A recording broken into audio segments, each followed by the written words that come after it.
What if the biggest thing you can do for your healthcare career all starts with a tiny risk, like buying a cheap lottery ticket?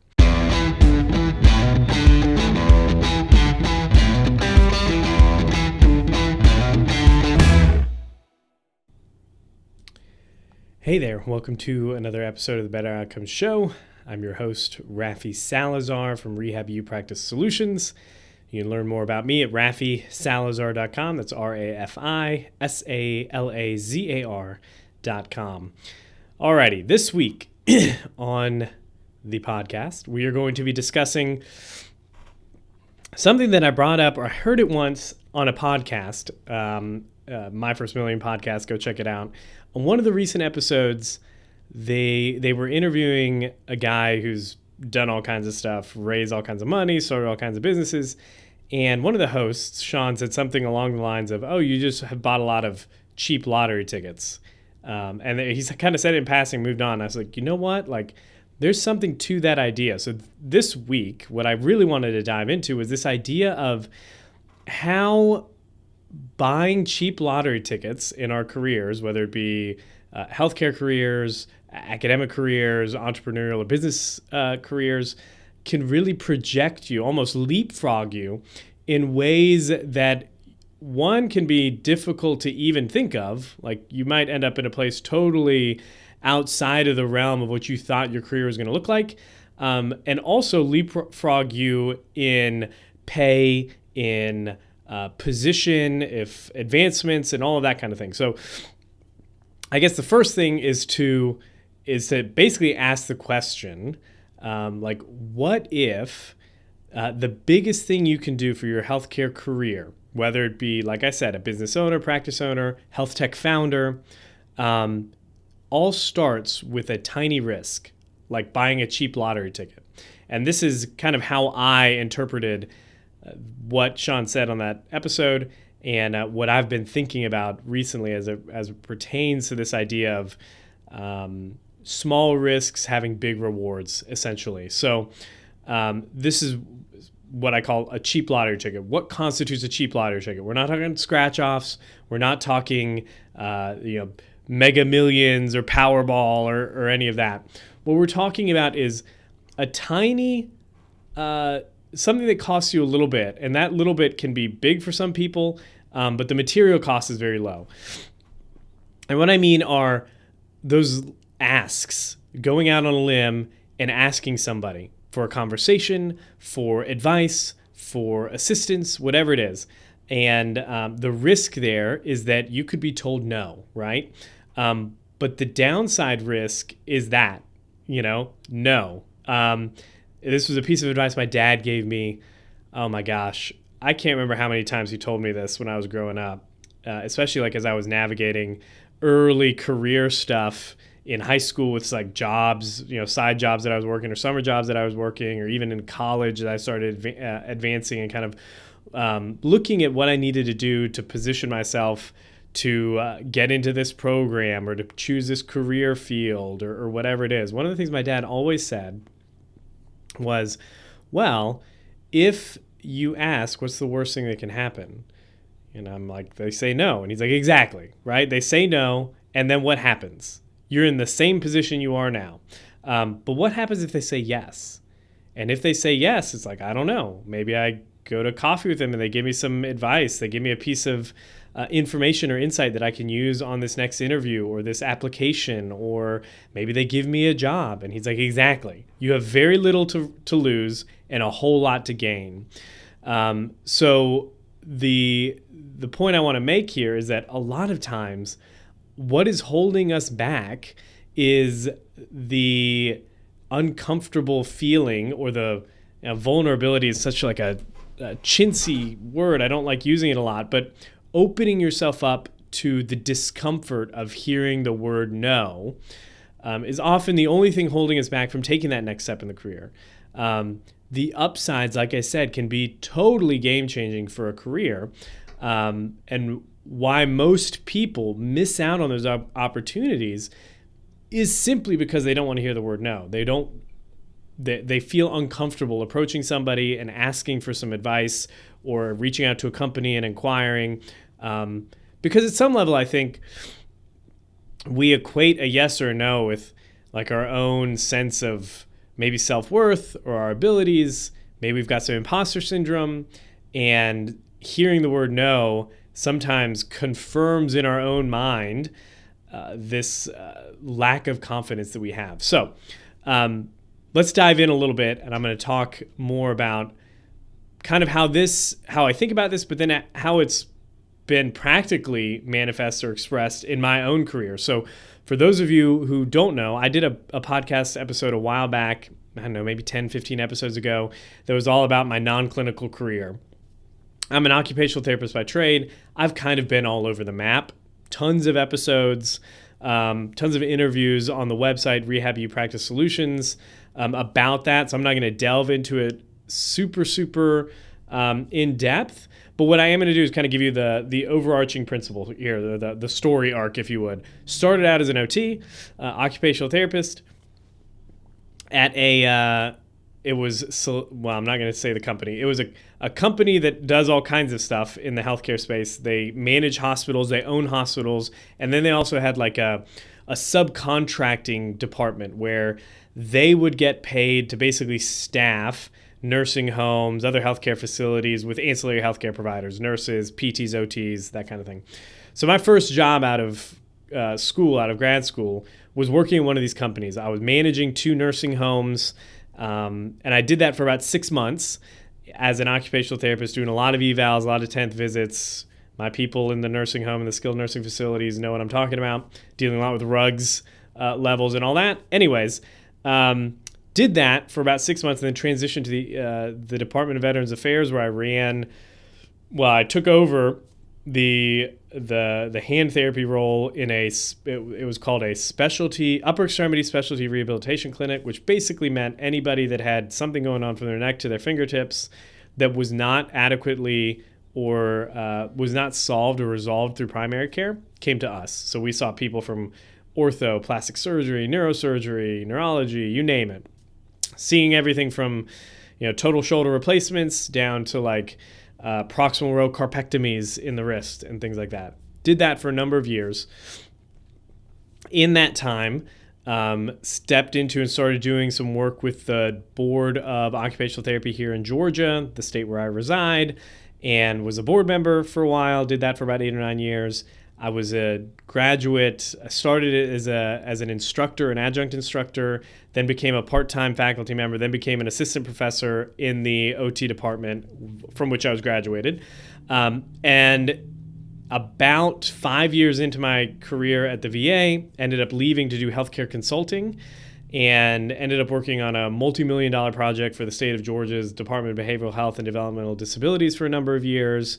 And from there, basically branched into doing what I do now with healthcare organizations, with things like the Digital Health Roadmap, where I help healthcare organizations, implement digital health measures and platforms in their organization operationally. So I help them with the strategy of telehealth, for example, or direct-to-consumer digital health services and the like. I also work with healthcare technology companies and healthcare organizations on positioning, marketing, business development, that sort of thing. And that kind of all grew out of this consulting work that I was doing in the mid-20 teens. And then I own a practice. I own a physical therapy practice now, which I purchased from the proceeds from some of my consulting work, which I did an interview with maybe Paul Singh from Strata PT a while back. I'll try to find it and link it to the show notes. But that's basically my career in a nutshell. So in addition, I'm also on I've served on the board of directors for the NBCOT, which is a national board for certification of occupational therapy. So you can see in my own career, instead of this being like a linear trajectory or linear line, like, okay, I took this job, got a promotion, became a manager, or even like took a job, focused on some subspecialty of clinical practice, then became a certified hand therapist, like the traditional career progressions of clinicians, staff clinicians, especially in the allied health field. I was kind of all over the map, right? Like I did some nursing home stuff for a while, did outpatient stuff, which was great, did some project management, did some consulting, was a professor on and off, business owner, entrepreneur, that kind of deal. And it all started for me with this idea, harking back to my dad's advice from years ago, like, what's the worst thing that happens if you ask and they say no, other than your feelings getting hurt by saying no? So that's kind of like the career trajectory that I have, and I'm going to kind of tie this line. What are the cheap lottery tickets that I purchased in this course of my last 13, 14 years of practice that kind of took me to where I am now? You might not want to be where I am now, and that's totally fine. Take what I'm talking about here, this principle, and apply it towards whatever end you desire, whether that be becoming a department head at a department chair in some academic organization, or a hospital administrator, C-suite executive. It all works. The principle applies regardless of what your career trajectory is in the healthcare field, or in any field, really. So again, cheap lottery tickets. We're not talking about scratch-offs. We're talking about low-risk, high-reward activities that you can do at various stages in your career in healthcare that can potentially leapfrog you into an order of magnitude greater than you could have thought of or even attained in normal timeframes, right? So I call it, the power of the ask, right? So the first time in my personal healthcare career this came about probably was about the time, and I've done this forever because of my dad's advice. I wanted to get into OT school. I was like, man, what would be the best way to do that? And I just reached out I was a patient in an occupational therapy clinic for a while because I had a flexor tendon injury, FPL injury to my left thumb. I've talked about that before. Was in a Kleinert splint the summer before my senior year in high school. So I just reached out to the OT that treated me, and I said, hey, I'm thinking about maybe picking OT as a career, maybe becoming a hand therapist. I don't know if what all is involved in that. I mean, I enjoyed the treatment, and I thought that there was an opportunity for me there. And what do you recommend? And she shot me an email back and was like, hey, why don't you volunteer at the hospital? It was an outpatient, a hospital-based outpatient center. Why don't you volunteer at the hospital for the summer? You can stay, you can hang out in the OT clinic. You can observe us. You can kind of get some shadowing time and decide whether or not this is something you want to do. And I said, yeah, that'd be great. So first little ask, very low risk, right? What was the worst case scenario? She was going to say, I don't know, I can't help you. But she said, sure, yeah, absolutely. So did the volunteering thing and ended up really enjoying just that clinic and the people and all of that. I ended up volunteering there for maybe a year and a half before getting into grad school. And it was a good way to get that experience. I didn't realize at the time, this is how naive I was, I didn't realize at the time you even needed a shadowing experience to get into some of these programs. I was like, I just wanted to do this. The door opened up. It was an opportunity. And I said, sure, yeah, why not? And I did that, right? The next time it became more of a putting yourself on the line, if you would, was when I graduated, or right before I graduated from grad school with an OT degree. I had some friends that worked at the Department of Veterans Affairs, and I knew that without getting too into the details or the weeds or the history, my dad worked for USDA for 10 or 15 years. He was a big proponent of working for the federal government at some level in the civil service, because we weren't. He was an immigrant. He came I'm a first generation American. He came to the U.S. for college and ended up staying. And one of the things he had kind of mentioned was he valued being a civil servant. One, because of the safe, stable, secure career field that it is, right? Not until recently, not a whole lot of people were getting fired from the federal government. But then it was a way of giving back to the country that gave us a lot of opportunity, right? So going into OT school, I knew that there were some options. There's the military service for licensed clinicians. There's civil service in DOD or in the Department of Veterans Affairs. And so I kind of, in the back of my mind, thought that, okay, I want to do something for at least a little bit. I'm not going to maybe I won't make a 30-year career out of it. Maybe I will, who knows? But spend a little bit of time in the civil service because of a couple things. One was that giving back, this idea of civil service, and maybe I was way too idealistic about that as an undergrad and a grad student. And then this idea that, well, the federal government does a lot for their team members and employees. They provide a lot of training, provide a lot of experience that you probably wouldn't get in another setting. So I knew I wanted to kind of work for the federal government at some point when I graduated. We had a DoD hospital and a VA hospital here in the city that I'm at in Augusta, Georgia. And so I knew that there would probably be an opportunity. So I reached out to a couple people that I knew at both hospitals. And I reached out and basically said, hey, I'm going to be graduating soon. Do you know of any job openings? Was basically what I asked.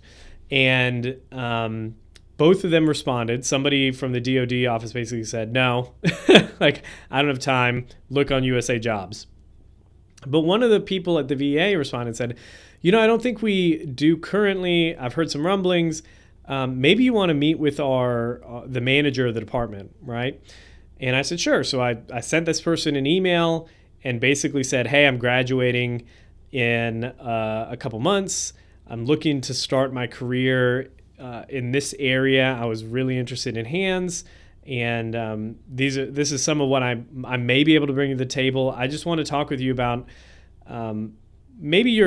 what I mentioned was, can you meet with me or give me have a phone call with me just to give me your experience about working for the VA, what it's like, what the opportunities may or may not be in the coming months, and what I might be able to do to position myself to be an attractive candidate. And that was basically my email. And the person called me back, and we spent 15, 20 minutes on the phone, and very gracious to spend their time giving me basically the advice on what they would do to apply, right? And we basically left the conversation with, there's nothing available now, but keep in touch, right? There's going to be something coming available in the next few months, and the VA and the federal government in particular takes a long time to hire people, so it was going to be a while. And probably a couple months went by. I got this job at the nursing home. I'm doing this, that, and the other. And one day I decided I'm just going to reach out to this person again and see if something's changed. And I emailed the manager and said, hey, just want you to know I'm out. I'm working here at this company, managing a couple different locations, but still very interested in a position at the VA. Do you know if and when that OT position you mentioned is going to be going on? And the person responded and said, listen, the OT that's going to be retiring isn't retiring yet, but they did receive authorization to hire somebody. And basically the way it would work is we would hire you, you'd get trained under this individual, and then you would just take over for them when they left. Is that something you'd be interested in? And I said, absolutely, yeah. So because of that, they ended up doing an expedited job posting on USA Jobs through OPM and things like that. They were allowed to do direct hire stuff for critical roles, and licensed clinicians were some of those critical roles.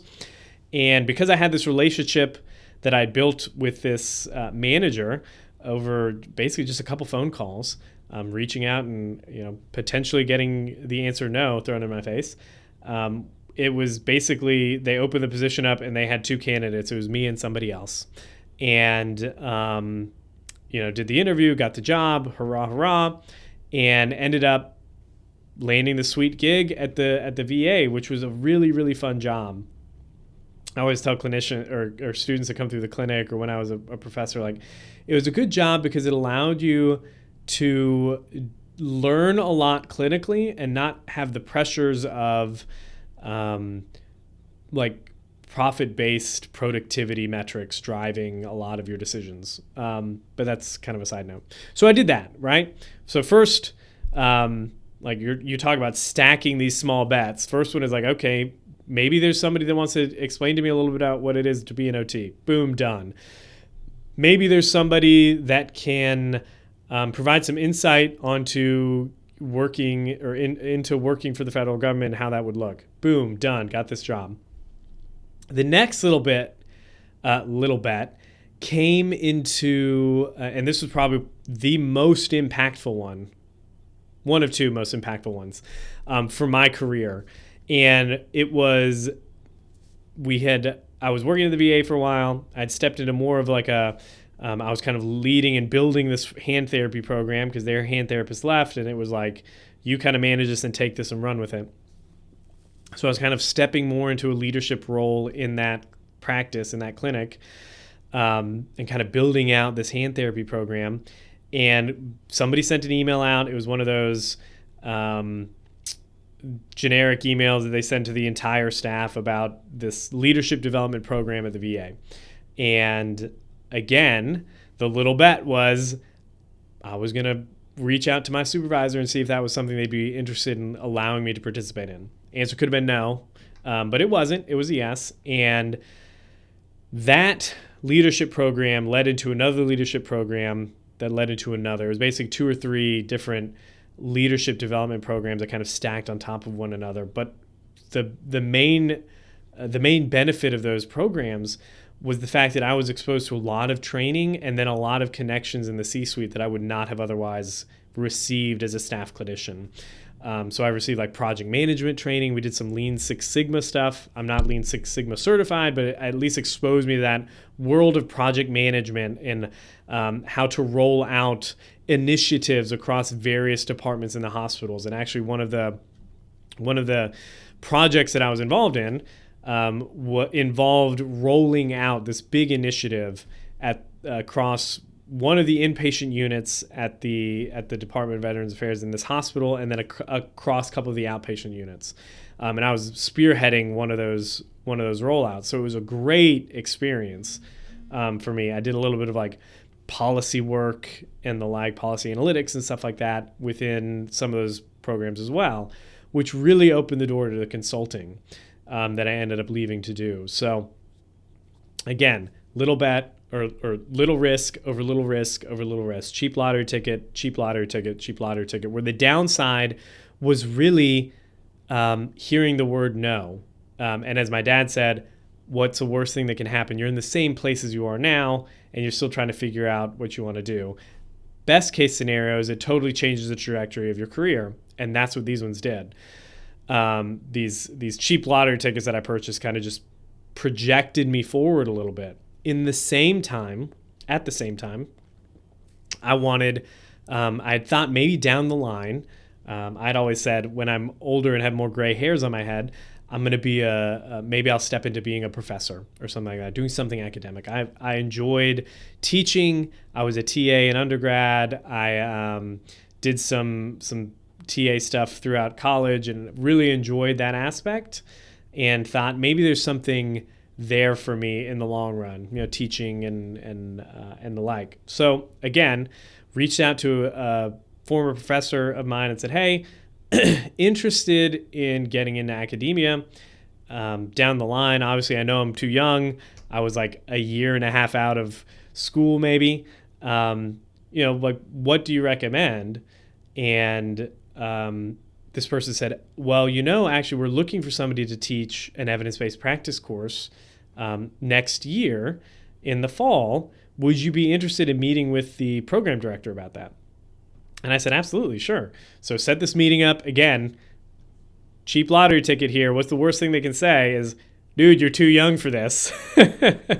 Come back in a few more years when you have more experience. But I got my blazer on, my tie, and I went and met with the program director, and we chit-chatted about kind of my experience teaching in undergrad, doing a little bit of undergrad research in physics and some of this, that, and the other.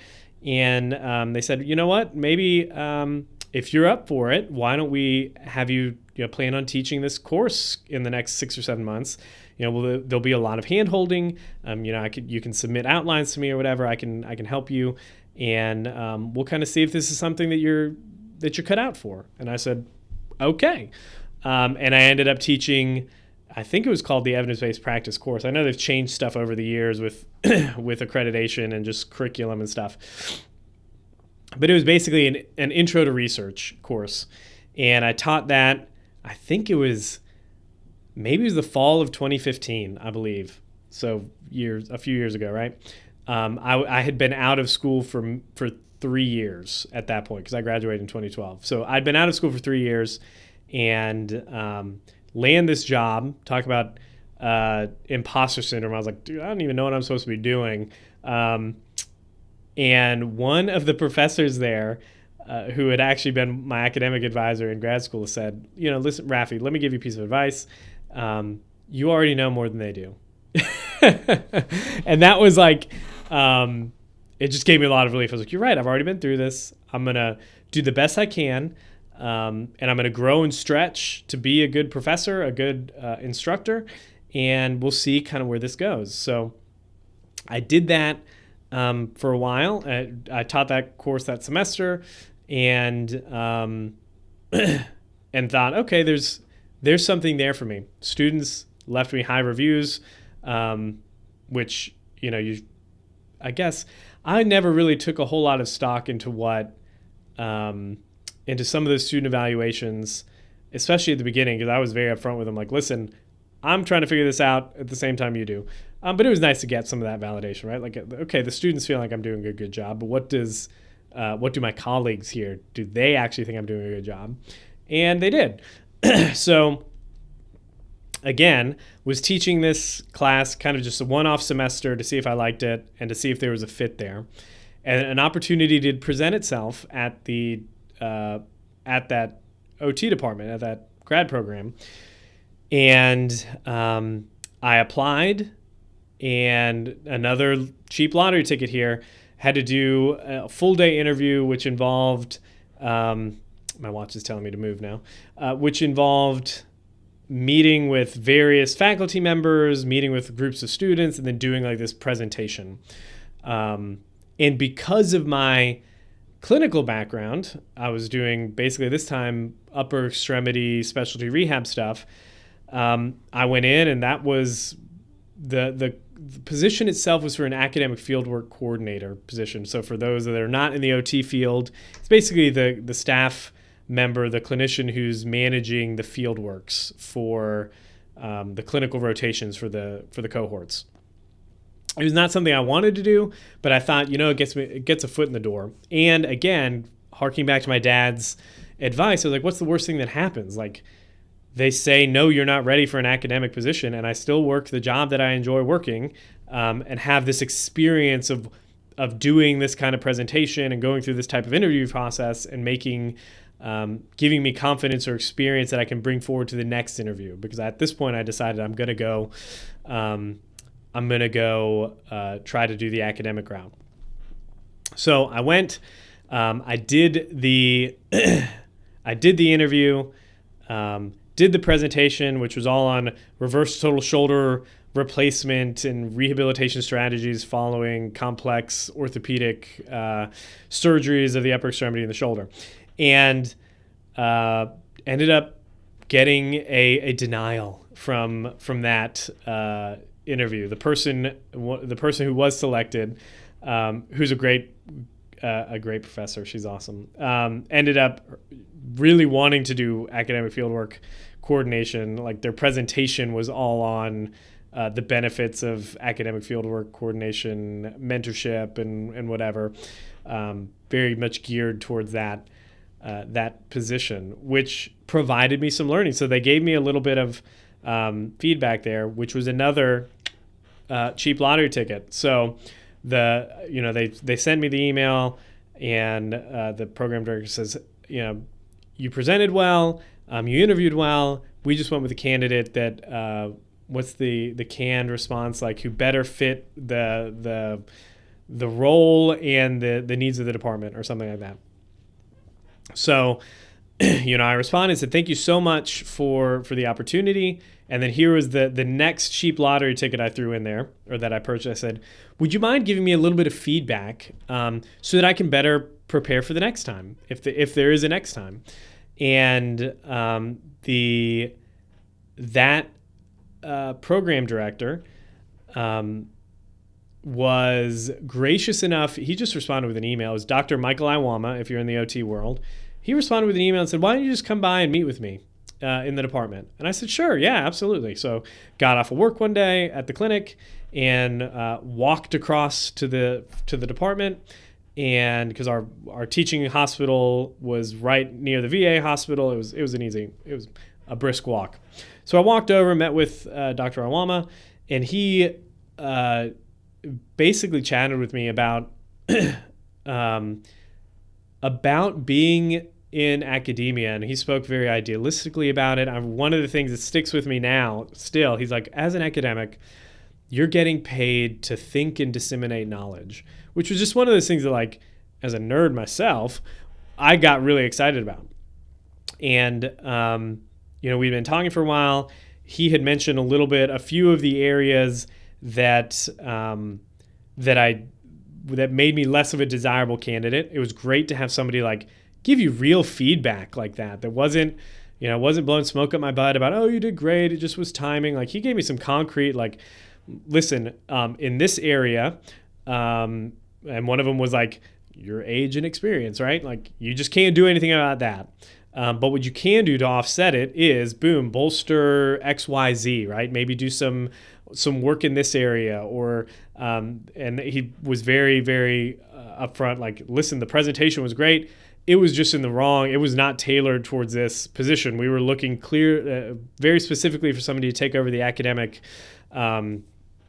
fieldwork coordinating, the clinical education piece, and your presentation just really spoke about research and rehabilitation and like just a whole different skill set that was just not a fit for the needs of the department. And wasn't you did anything wrong, but it reflected that you would not be content with this position. So my learnings would have been like, okay, next time I'm going to tailor whatever presentation I give to the actual needs of that department. What are they actually looking for in this role? Kind of get that feeler, and then do that, right? So anyways, that happens. We shake hands. I leave. No harm, no foul. And so again, we're stacking these little these cheap lottery tickets, right? These little bets, and one thing leads to another, and I decide I'm going to leave the Department of Veterans Affairs. I think I've shared the reason why and the stories in another podcast. I'm not going to dive into that, but I decided I'm going to go do something else. Working for the federal government was done. And even in this time frame, a lot is going on. I'm thinking, okay, this department said no, but I'm sure there's other academic departments in the country that are looking for faculty members. So I ended up interviewing for another position, another academic position, talk about another cheap lottery ticket. There was a position a few states away in Virginia for a department that was going to be opening up, an OT department that was going to be opening up. So it was going to be a founding faculty member position. And let me take a drink here. And they wanted somebody with some experience teaching, which I had, thankfully, after doing this one class. So again, you can see how we're stacking these cheap lottery tickets. Did this course that provided me the experience to apply to some of these other positions. Had made good relationships within that OT department, so was able to leverage some of those people as some of those colleagues as references, and applied to this faculty position. At the time, we had one baby. He was maybe not even a year old, maybe a year old, and so we drove overnight. Well, we did a Zoom interview first, and they said, okay, you know what? We want to bring you in for an in-person interview. It'll be on site. It'll be over the weekend, whatever. So I said, sure. What's the worst case that happens? What's the worst thing that happens? We decide no, or they decide no, and we're still where we're at now. So we load up the family, we go up there for the weekend. This is all, they're paying for this, so it's not like I'm coming out of pocket. So again, very low risk to me, other than the time and the effort to prepare and the risk of getting told no thank you. So go do this interview, apparently nail it, because the next, I think Tuesday, the dean called me and said, you impressed the program director, they want to hire you, and basically what do we need to make this happen? This is what we're willing to offer you. What's the time frame that you could get up here and move your family and do all that? And without getting too much into the weeds, decided to say no to that opportunity. But again, that opportunity to do the interview, to meet with those people, to make the network, to make my personal network grow, kind of stacks the deck for me again. And so I politely declined and say, you know what, it was really just a family thing. I don't want to move my family 5 states away or 4 states away from all of our support system. Even though it was very hard to turn the job down, I did. And which worked out for us really well, because what ended up happening was like 2 weeks later, I'm browsing LinkedIn at the time, and a connection of mine was posting for a, quote, occupational therapy consultant. And I was like, what in the world? The job posting had very little information. This is like early, 2016-ish, 2017. Like the job posts were not as advanced as they are now on LinkedIn. Very little information in there, but there was a number. So I called the number on the ad and I said, hey, I saw this post. Can you explain to me a little bit about it? And had this conversation with Derek, who I've mentioned before on the podcast, former business partner. He was the managing director for CRA Consulting, which is the firm that I worked for. And I could immediately tell that he was one of those people as a leader that I would have followed anywhere. I mean, no ifs, ands, or buts about it. He was a good man, good leader, great guy to work with and work for. And he said, well, we're looking for a consultant. We're looking for somebody with this skill set. And one of them was like rolling out initiatives, SOPs, project management, all these things that I had gained over the years by stacking these cheap lottery tickets, by taking this course here, by enrolling in this program there. And I said, well, I kind of fit the bill because of all this. And he said, well, why don't you meet with my clinical director, the clinical consulting director, and we'll kind of go from there. Met with them, had an interview, went to another interview, was offered a position, and it was like contract consulting. And the catch was it was only going to be 6 months worth of work. And this is when the risk gets a little higher, but it was still in my mind, a very cheap lottery ticket, because the amount that I was going to get paid for those 6 months worth of work was like, I think twice or 2.5 times what I would have made in 1 year at the VA. So I told my wife, I said, listen, like worst case scenario, I have to go find a job as an occupational therapist when this is all said and done. Best case scenario is it launches us into something else, right? And so we decided to buy that cheap lottery ticket and did that consulting project. That consulting project went from 6 months to 3 years, which was awesome. It was an awesome experience. I've talked about it at length at various podcasts, but I worked for the Department of Behavioral Health and Developmental Disabilities, doing all kinds of stuff, integrated clinical support services. I ended up writing a lot of the standard and clinical operating procedures for telehealth and virtual service delivery, all kinds of stuff. It was just a great experience. And taking that step, again, kind of leapfrogged my career in a way that I would not have been able to do working just at the VA and trying to climb the GS scale over and over again. Step increases here, taking on more and more leadership roles. It just would not have happened. So leapfrog my career, put me in a position to really take take more of a wider and broader impactful role within my own healthcare career, like what I wanted out of career. I wasn't just going to be a staff clinician at that point. At the end of that project, I ended up becoming an assistant professor. Throughout all this time, I'm like teaching a course here and there while I'm consulting with the department, or with CRA consulting. I'm consulting with them and also teaching in the department. And one of the nice things about this consulting gig was that it exposed me to an entirely different area of practice. It was, mental health and forensic units and population health and management and even Medicaid policy, like a bunch of stuff that was, in a lot of cases, I felt like I was out of my depth, but it forced me to learn a lot. But going back to stacking these cheap lottery tickets, it was giving me a lot of experience, insights, knowledge, and skills that would make it easier for me to take the next role. And about the time that project was winding down because of the pandemic, there was a full-time faculty position available. I had already taught a few times in the department, and it just so happened that this position that they were looking for, they really wanted somebody with psychosocial and mental health experience, because that was just an area that they felt like they were weak in, and or that they needed some strong faculty representation of.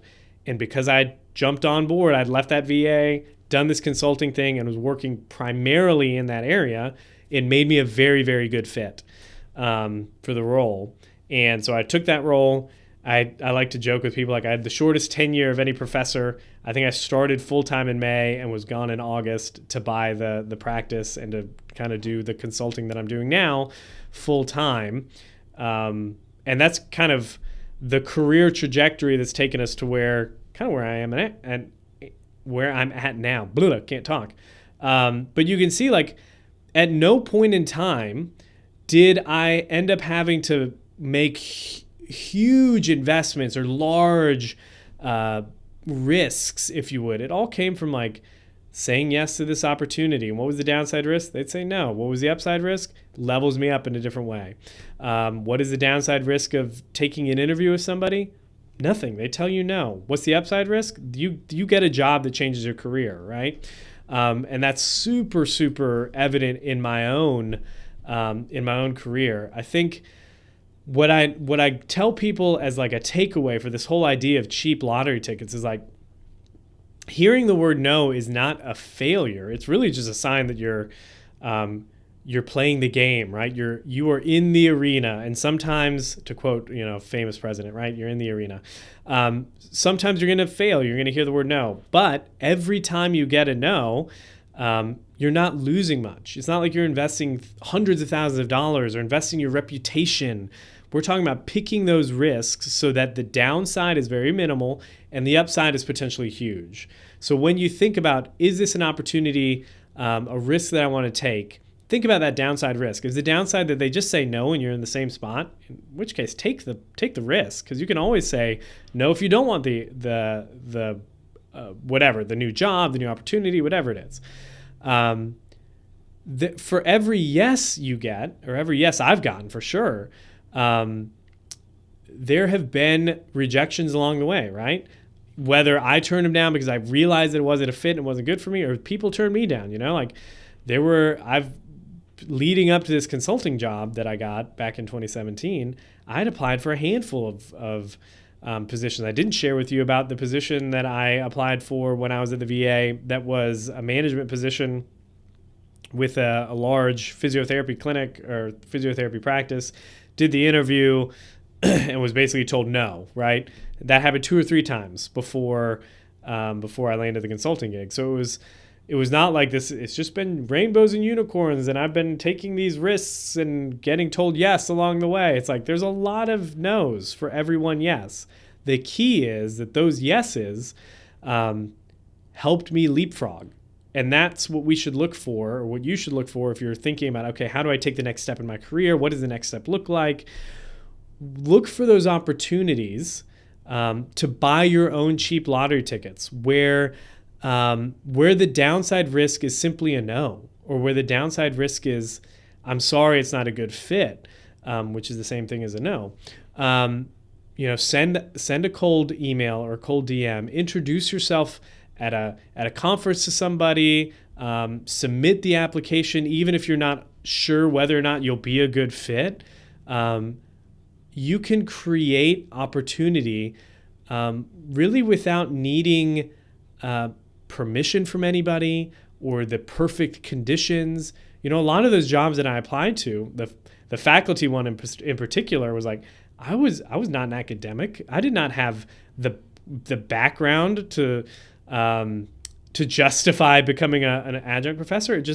I reached out, I spoke with somebody, had a conversation, and just made the ask. Like, is this an opportunity that you'd be willing to explore with me? And if the answer is yes, that's great. Let's do it. If not, I totally understand.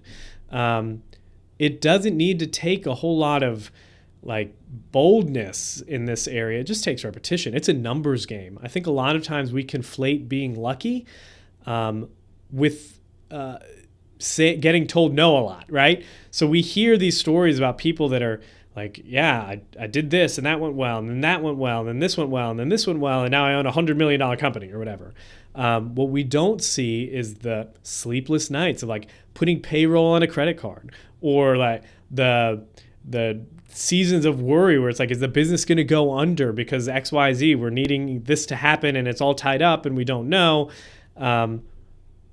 You can get great advancements in a healthcare career without having to take on a lot of that risk by simply being willing to expose yourself to the word no and buying those cheap lottery tickets where the downside really is you're in the same position as before, and the upside is you're you're leapfrogging in your career.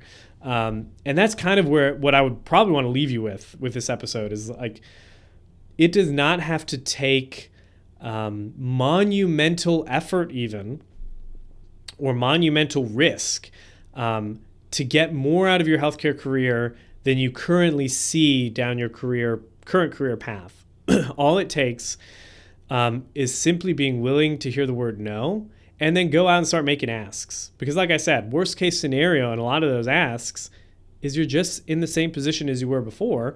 Best upside scenarios, you're in a different career in a year. You're in a different career in 2 or 3 years. You're in a totally different business even, simply by, exploring the opportunities and seeing if there's a good fit there. So, I think the real secret behind being lucky, quote unquote, in a career is just you're simply willing to ask more, and hear that word no more.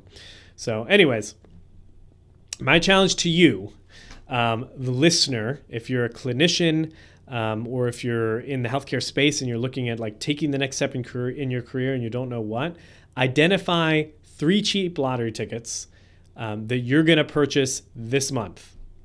Somebody that you're going to ask out for coffee, or interview with, a job you're going to submit an application for, maybe even a colleague that's doing something similar to what you would like to do, and asking for 20 minutes of their time for a phone call. 3 cheap lottery tickets that have very little downside, but that could potentially change your career. Do that, and then shoot me an email, info@rehabuppracticesolutions.com, if it was a total waste of your time, or if it was life-changing or career-changing in a way you didn't foresee before that. So that's it. That's my challenge to you. Go find 3 cheap lottery tickets to purchase for your healthcare career. All right. If you like the show, head on over to iTunes, leave us a rating and review. Helps people find us. Go to betteroutcomes.show if you want to be notified of when we drop or release new episodes and videos. We send an email out with links to everything. If we interview a guest or something like that, the links to their LinkedIn or their website or whatever, their resources are all going to be there as well. You can find that at www.betteroutcomes.show. That's it. So until the next time, be safe, be healthy. I will talk to you then.